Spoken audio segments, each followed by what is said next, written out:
Ms. Kristen McCosh and Ms. Patricia Mendez, the City of Boston's Disability Commission. Thank you, Mr. Chairman. Good afternoon, and good afternoon to all the committee members.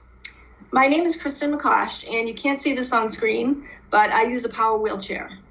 I'm a lifelong resident of South Boston, and I was injured in an accident in high school, which left me paralyzed from the chest down. So I know life as an able-bodied person and a disabled person, both before the ADA and after the ADA.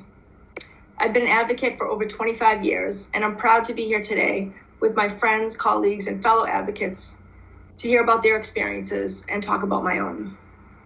So I'd like to share my personal experiences in regards to these bills. In my professional life, I'm the Disability Commissioner and ADA Title II Coordinator for the City of Boston. I also serve on the PCA Workforce Council and on the Greater Boston chapter of the National Spinal Association. And I'm here today to express my support for S1629, H2419, and H2420. In my role as the city's Disability Commissioner, I lead the collective efforts towards access, inclusion, and equity of persons with disabilities. I've been in this role for over 10 years, during which time I've seen incredible progress in policies, practices, and the built environment in our state's capital city. I've worked very hard along with my staff, municipal partners, and many external stakeholders to analyze and implement improvements to city policies that impact persons with disabilities. One achievement I'm especially proud of is the Boston Planning and Development Agency Article 80 checklist. This is an accessibility checklist that was developed and implemented by my office in 2016, and last year it became embedded in the Boston zoning code. This checklist requires developers to inform and explain all of the accessibility features in their proposed buildings to my architectural access staff and myself. In completing this checklist, builders have to think critically about the access they're providing and provide justification for my team. We always ask that they consider ideal access rather than just meeting the minimum standard. A good example of this would be a building entrance. When someone is creating a new building and proposing an entrance, we always advocate that they create one flush entrance rather than a stairway in the front and a ramp to the side. Most developers do consider our input, but one discussion we've had all too often centers on employee-only workspaces, which, as you know, are currently not required to be accessible. So we can poke and prod and request that these spaces be made compliant, but in the end, it's up to the developers. And we've seen too many projects pass through without it.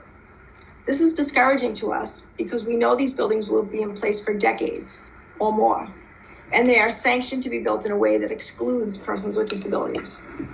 This affects residents, visitors, employees, commuters, and tourists, all of whom whose numbers total in the hundreds of thousands. All of the city's work is focused on increasing opportunities for people with disabilities in Boston, but we can't do it alone. We need the legislature to finally pass H2419 to legally mandate the removal of barriers that discriminate against people with disabilities.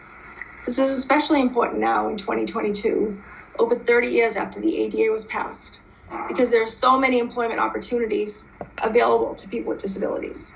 Passage of this legislation will be a giant step forward in economic stability and mobility for people with disabilities, one of the last remaining areas that has been out of our reach. Another proposed bill is equally critical, S1629, talking about adaptable housing. This would close a glaring loophole in the code that allows construction of new units that are too small to become adaptable in existing buildings built before 1991. It also allows large buildings that are renovated like mills, factories, and schools to bypass the requirement of making all their units adaptable.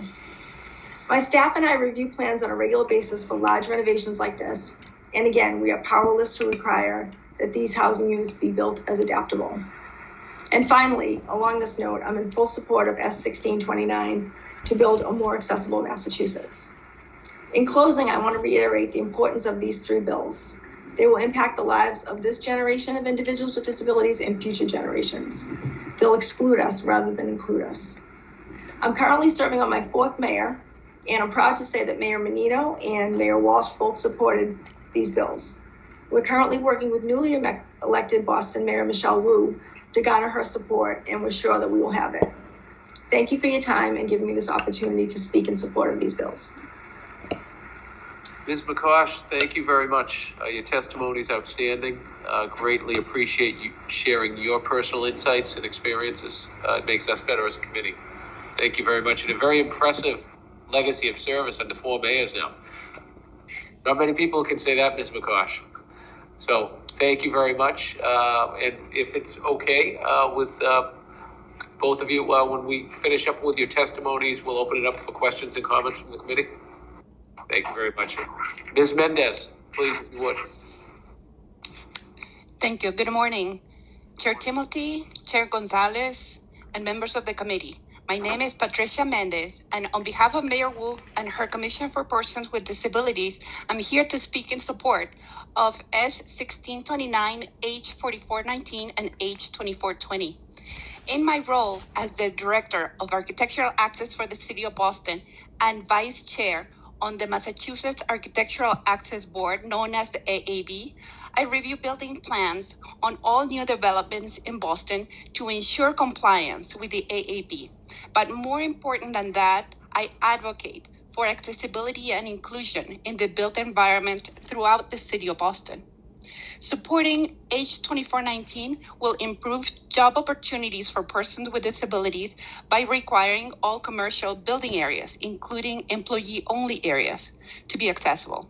Our current state law allows for an exception in which a building owner can designate employee-only areas and leave obstacles untouched, making entire floors unreachable for persons with disabilities. H2419 will eliminate this exception that denies people with disabilities an equal opportunity to interview for jobs and attain those jobs that all skilled applicants deserve access to. This legislation will ensure that business owners, architects, and developers comply with the accessible parking space quantities for all parking lots, as it updates the state code to be on par with federal and City of Boston codes. As I'm sure you're aware, words are powerful. A1629 aims to modernize our laws with words that highlight the person instead of the disability by replacing the words physically handicapped with the words persons with disabilities. Finally, S1629 and H2420 seek to improve housing opportunities for persons with disabilities by eliminating an exception to the state code, which allows construction of new units that are too small to become adaptable in existing buildings built before 1991. These bills mandate that more units be built adaptable by requiring the minimum dimensions for maneuvering in kitchens, 48 inches by 48 inches, and in front of the toilet, 30 inches by 48 inches. As a Commonwealth, we strive to lift up all of our constituents with our words and with our actions. On behalf of constituents with disabilities in Boston and Massachusetts, I ask you to act by favorably reporting out S1629, H2419, and H2420. I sincerely thank you for your time and consideration. Ms. Mendez, thank you very much for your outstanding testimony. And ditto, of course, for you, Ms. McCosh. Chair Gonzalez.